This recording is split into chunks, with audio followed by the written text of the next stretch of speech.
एक बार एक मेढक एक तालाब के किनारे बैठ करके भगवान की तपस्या कर रहा था। कई दिनों की कठिन तपस्या के बाद भगवान प्रकट हुए और मेढक से बोले कि बताओ तुम्हारी क्या समस्या है, हम तुम्हारी पूजा से प्रसन्न हुए। मेढक ने बड़े ही दुखी स्वर में कहा कि प्रभु, हमारा पूरा जीवन नरक हो गया है। भगवान ने कहा क्या हुआ बताओगे? तो उसने कहा मुझे हमेशा सांपों का डर बना रहता है। जहाँ भी जाता हूँ ऐसा भय लगता है कि कहीं कोई सांप आके मुझे खा ना ले। तो भगवान ने कहा क्या करें? तो उसने कहा कि प्रभु मुझे सांप बना दीजिए ताकि मैं अपनी ज़िंदगी अच्छे से जी सकूं।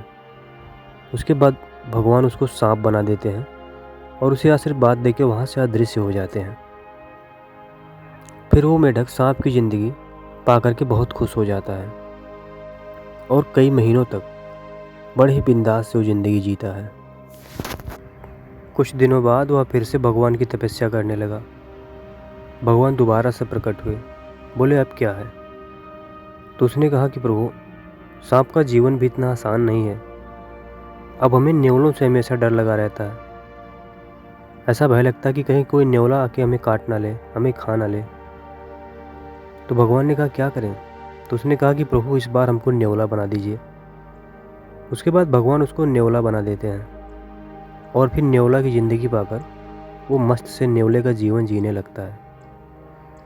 और कई महीनों बाद फिर से वह दोबारा भगवान की तपस्या करने में बैठ जाता है। दोबारा से फिर से भगवान प्रकट होते हैं, बोलते हैं अब क्या हुआ? तो कह रहा भगवान इसमें भी बहुत दिक्कत है, न्योले की लाइफ में भी बहुत दिक्कत है। अब इस समय हमें ऊदबिलाव से खतरा है। जंगल में एक जानवर ऊदबिलाव होता है जो हमेशा न्योले के पीछे पड़ा रहता है, तो हमें इससे भी छुटकारा दिला दीजिए। तो भगवान ने कहा क्या करें? तो उसने कहा कि प्रभु हमको ऊदबिलाव ही बना दीजिए, हमें न्योले से कोई खतरा नहीं रहेगा और हम अपनी ज़िंदगी बिंदास जिएंगे। फिर भगवान उसको ऊदबिलाव बना देते हैं और ऊदबिलाव बनाने के बाद वो वहाँ से आशीर्वाद देके चले जाते हैं और वो मेढक ऊदबिलाव की ज़िंदगी पाके बहुत खुश होता है। 4-6 महीने फिर बीतते हैं और फिर वो दोबारा से भगवान की तपस्या करने बैठ जाता है। फिर भगवान प्रकट होते हैं, मेढक से पूछते हैं अब क्या हुआ?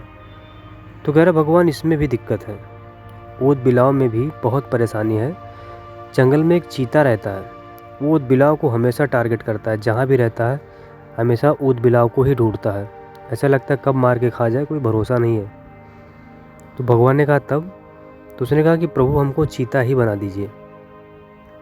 भगवान ने उसे चीता बना दिया और चीते की ज़िंदगी पाकर वो बहुत खुश हुआ।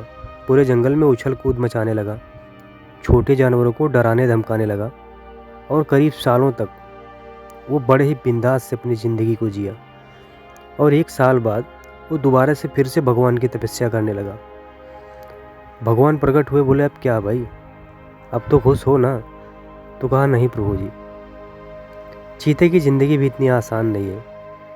हमेशा शिकारी कहीं गड्ढा खोदे बैठे हैं, कहीं जाल बिछाए बैठे हैं, तो कहीं तीर और भारे लेके पेड़ों से निशाना लगा रहे हैं। चीता होना भी इतना आसान नहीं है। तो भगवान ने कहा तो फिर क्या करें, अब क्या बना दें?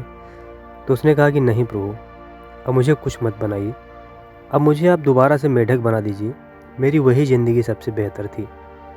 उसकी बातों को सुनकर भगवान जी हंसने लगे और कहे कि इतना परेशान करने के बाद अब तुम्हें समझ में आया कि इंसान जिस भी हालत में है, जो भी है, वही उसके लिए सबसे बेहतर है।